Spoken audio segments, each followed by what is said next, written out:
Welcome back to another episode of the Brew and Ink podcast. This is season 3.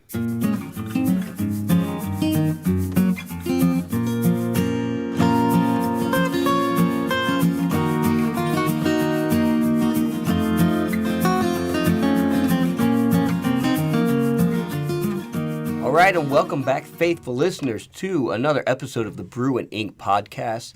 This is season 3, the first episode of 2019. Woohoo! And we are excited to be back. We took a little break, had some time off for the holidays, and then we had some time off to really sit down and figure out kind of what we wanted to do for season 3. We put a little more thought into it, a little more preparation. Hopefully that means something in the end. We'll find out. But yeah, we're excited to be back here, and we think we've got something that's going to be entertaining. And something that hopefully you guys will enjoy being a part of, because you will still get a chance to tell the story with us. To be a little bit different this year, but we're still going to rely heavily on your input. So we're looking forward to telling the story together with you, our faithful listeners. I am sitting here with Britt, Evie, Katie, we've got Bill, and myself, Steven, and I think everyone's excited to be here. I don't know. Oh, I'm definitely excited to be here. Very excited. Okay, good. Just had to make sure. She didn't sound excited. Yeah. Evie didn't sound excited.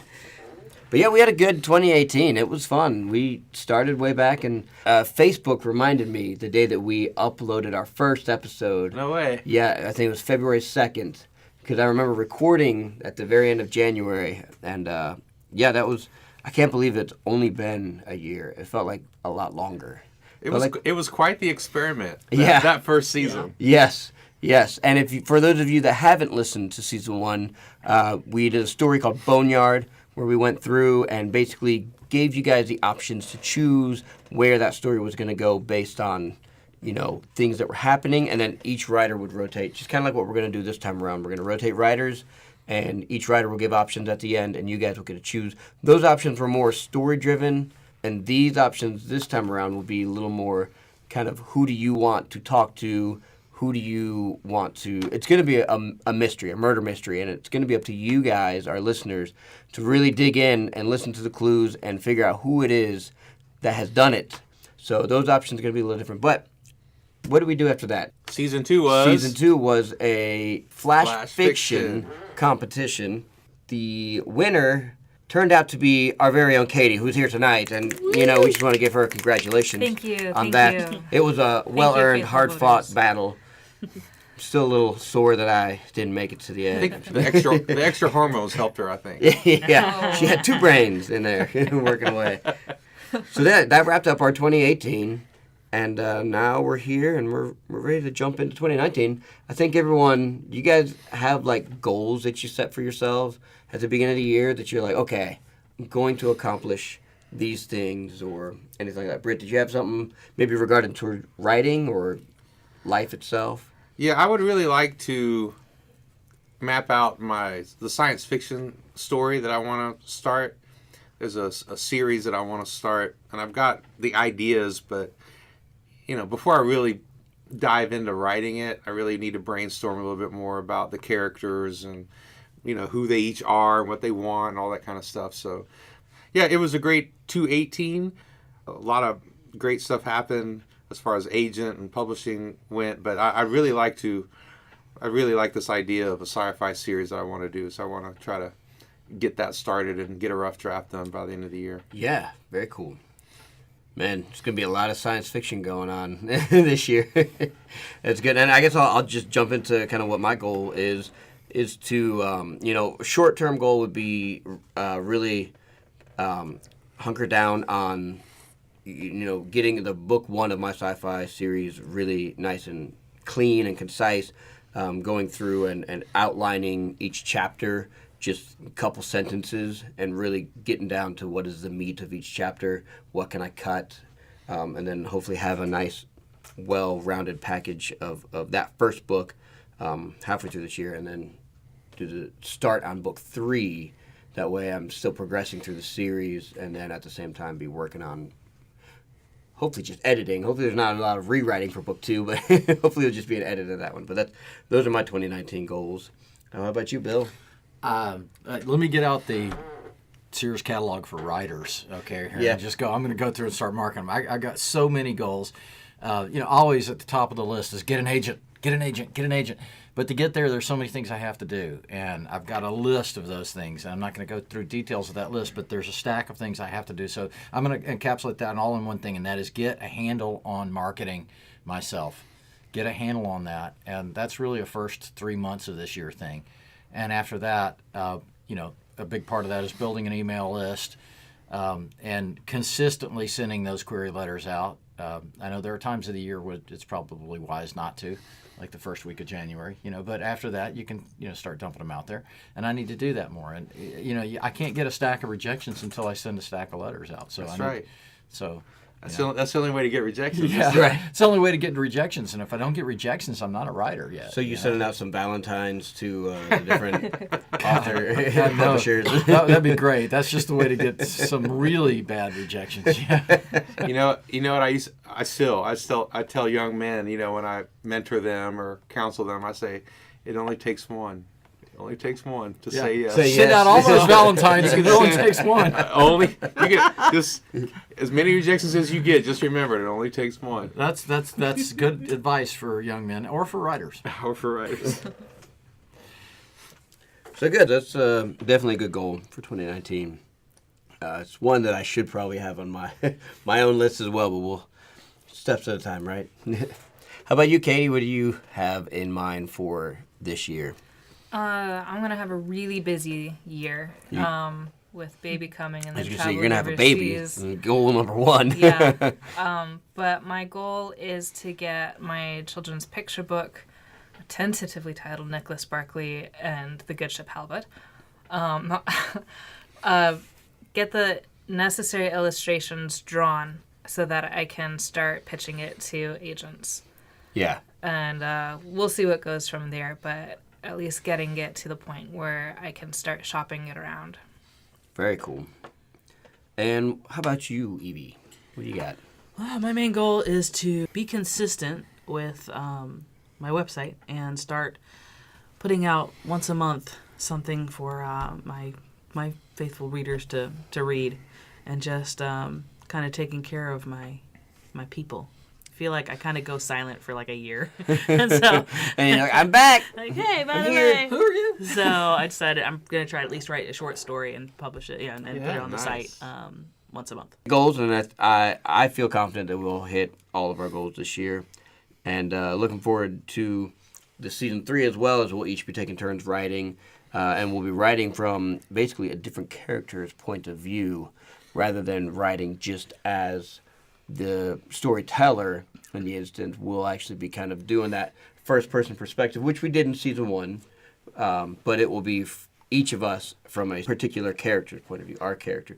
Yeah, so each person is going to be a different character. So, Correct. So this is going to be kind of based on like one of those murder mystery dinner kind of things where each person gets a character and they're going to play that character. But of course, how we're going to do it is we're going to switch off each week as that person gives their perspective of the event, of the murder. Right. And so We'll get a different deep POV kind of each episode. And we're really looking forward to this. We spent a lot of time reason why this is into February is because we spent a lot of time trying to make sure it was fun but believable to some degree, right? Mm-hmm.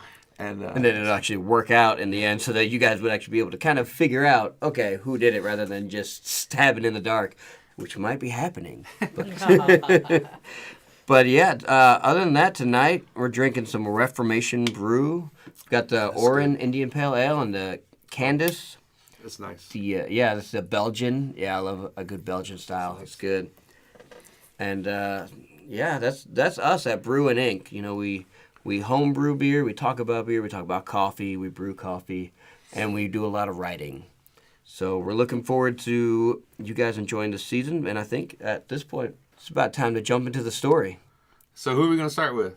We're going to start with the narrator. Oh, the narrator. Yes, who is going to be our vocalist extraordinaire, Britt Mooney. All right.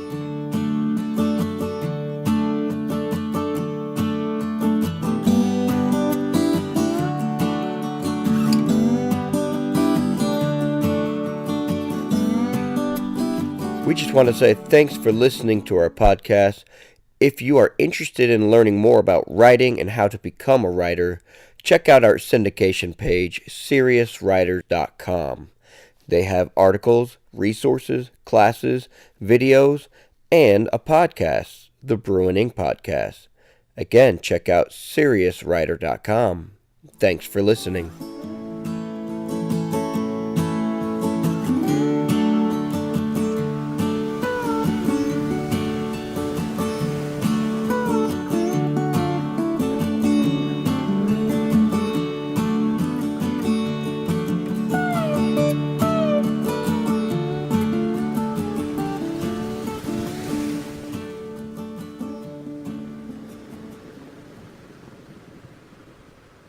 Midnight Showing, Part 1. It was a comedy show, but it wasn't funny. I'm not a comedy connoisseur by any means, most of those entertainers spewing drivel in a desperate attempt to make people laugh, but are ultimately trying to stroke their own ego. Fascinating and interesting to observe in a clinical sense, but the jokes themselves are not amusing. Actually, a great deal of the time, normal people must consume copious amounts of alcohol to find comedians entertaining, much less hilarious. And if there's one place you can find the necessary amount of alcohol, it is on a cruise ship. I won't tell you the name of the ship or the line. They're all the same in essence. Too many people trapped in a large boat, overfed, inebriated, and barely entertained, and they paid too much money to be there. So why was I there, one might ask? As a psychiatrist, I can do two things at my leisure on a cruise ship: observe the base instincts of humanity and social interaction in a petri dish type of context, and also spend time alone in my cabin working on my latest article for the psychiatric journals. As bad as most comedians are, the one that night needed more alcohol than usual, which I assumed was why they gave him the midnight showing at the back of the ship. Being late, I had ordered my bourbon, a nice Hudson Baby, although not my favorite Booker's. Since the comedian's someone going by the name of Blake Sheldon, and his constant stream of bad puns and self-aggrandized humor required an extra level of consumption to ignore, while I read my second favorite copy of Plagues and Peoples by McNeill, my favorite copy obviously in my library at home. In the middle of one of my favorite arguments, how smallpox conquered Mexico as much as Spanish military might, if not more, I heard a violent vomiting sound coming from the direction of the stage. My brow creased, and I lifted my head to see a man rocking back and forth in his seat at the first table in front of the stage. He made a horrible gurgling sound that not only mercifully ended the comedian's show, but drew the attention of the sparse crowd. The woman at his table screamed, one of them covering her mouth and the other throwing her hands in the air. Blood was mixed with the vomit, and with another few violent spasms, the man slumped over the table and fell still. The room was quiet for only a split second before more people screamed and shouted. One of the women at the table, tall and blonde, with protruding breasts that begged to answer how she kept her balance while upright, yelled, "Someone get a doctor! He needs a doctor!" The other woman, a brunette dressed far more appropriately, could only shake her head. The bartender, a man whom I had met by the name of Henry Cousteau, said, "Sacre bleu," and proceeded to call someone on his cell phone, someone official by the sound of the conversation. I placed the bookmark back in Plagues and Peoples and stood to face the tragedy. For a few moments, no one moved, waiting in shock. Sighing, I walked over to the man lying in the midst of his own blood and vomit. He still hadn't moved. The tension hung in the air, some people panting while recovering from the traumatic disturbance. I tried to find a place on his wrists or neck not in the filth. He wasn't breathing, that I could tell, and his right wrist was outside the defiled area. I moved around the back of his chair to that hand and grabbed the wrist like they do in the movies, feeling for a pulse. There was none. The blonde woman gazed at me with big, afraid eyes. She held out a small crystal in between herself and the dead man. The brunette squinted at me like I was crazy. Blake, the comedian, stood there with his mouth open and the microphone hanging from his hand, swinging like a pendulum. I was about to announce the death of the man when two people dressed in white naval-type uniforms bounded into the room, a man and a woman. "No one moved," said the man. The woman carried a black bag while she ran. Not a leather one like I would have suspected, but a smaller duffel bag that she placed on a chair at the table with the dead man.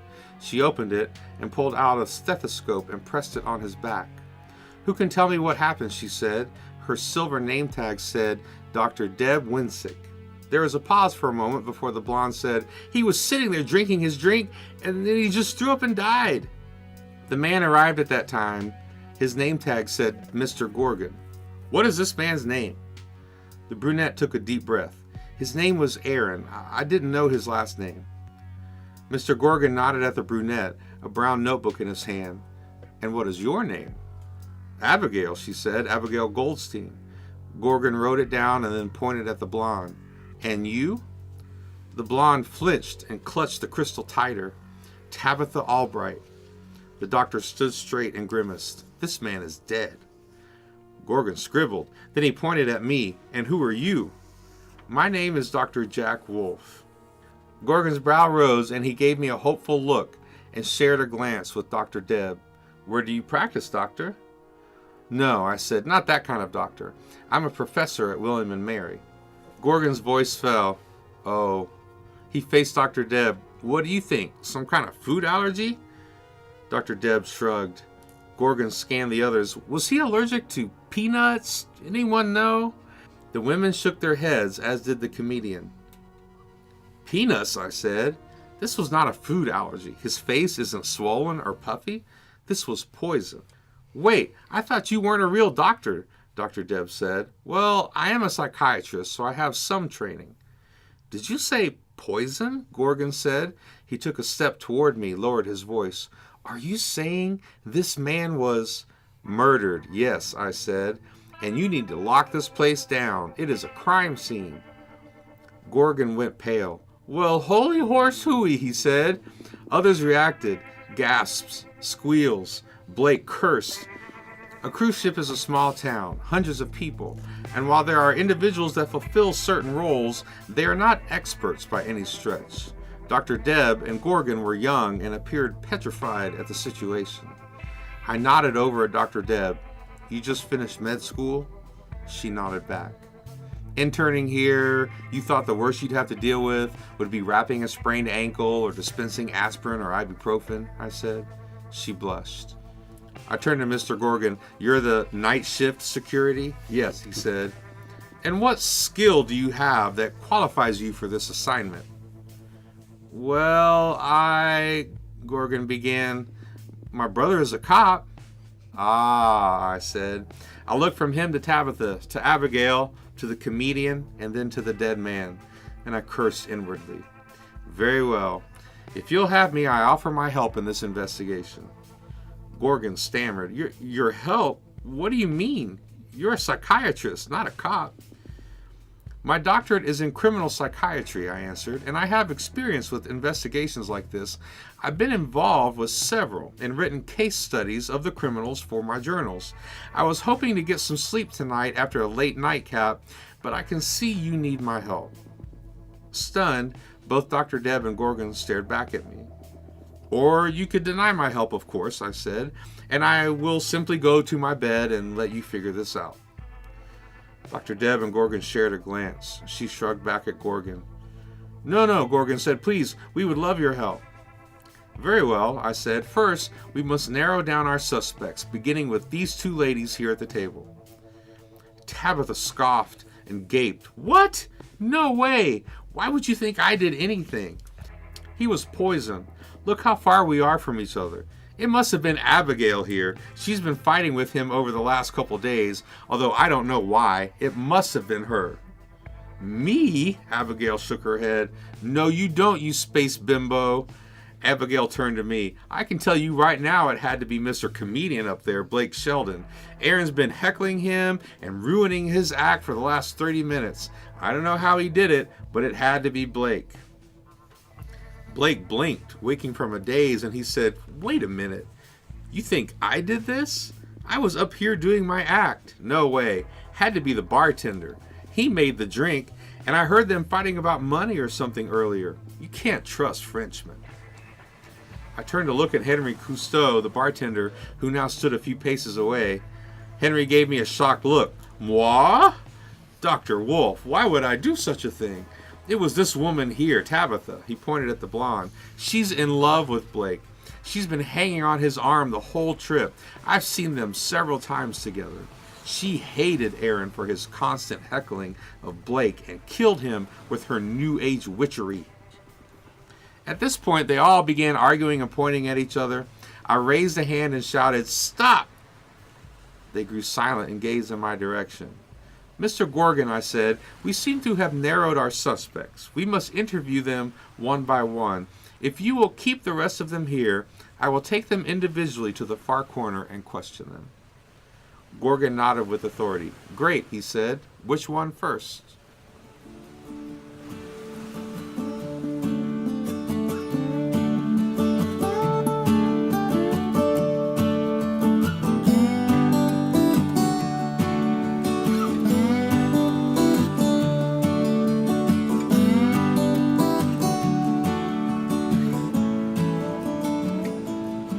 All right. Good job, Britt. Thank you. That's a great way to start out the story. And it'll be up to you guys, our faithful listeners, to choose who you want the investigation to focus on at this point. We're going to start off wide open. You can basically talk to any one of our characters next. So you can either choose Henri Cousteau, the bartender, which would be myself. Steven will be writing from his perspective. Or you could choose Blake Sheldon, who may or may not speak with a New Jersey accent at different times, or may not have different names at different times. And that would be done by Bill. Or you could choose Tabitha Albright, #1 fan of Blake Sheldon, played by Katie. Or Abigail Goldstein. And I take everything personally because this is, you guys are beneath me. and that would be portrayed and written from Evie's point of view.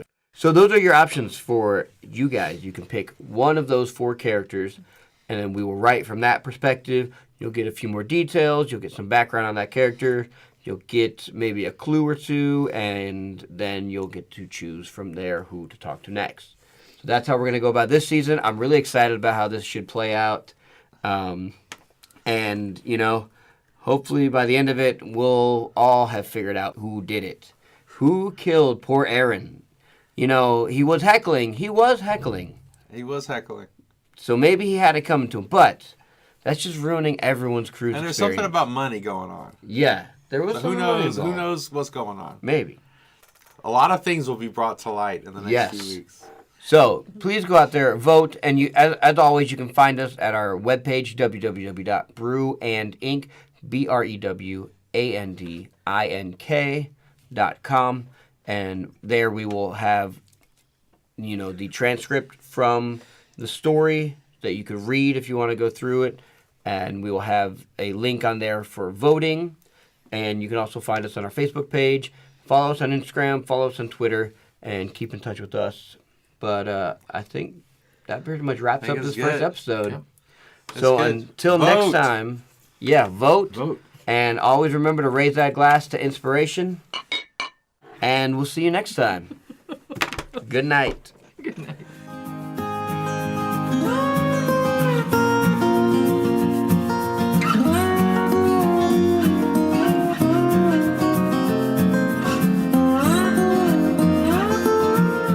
We are recording this, including Evie going Yeah.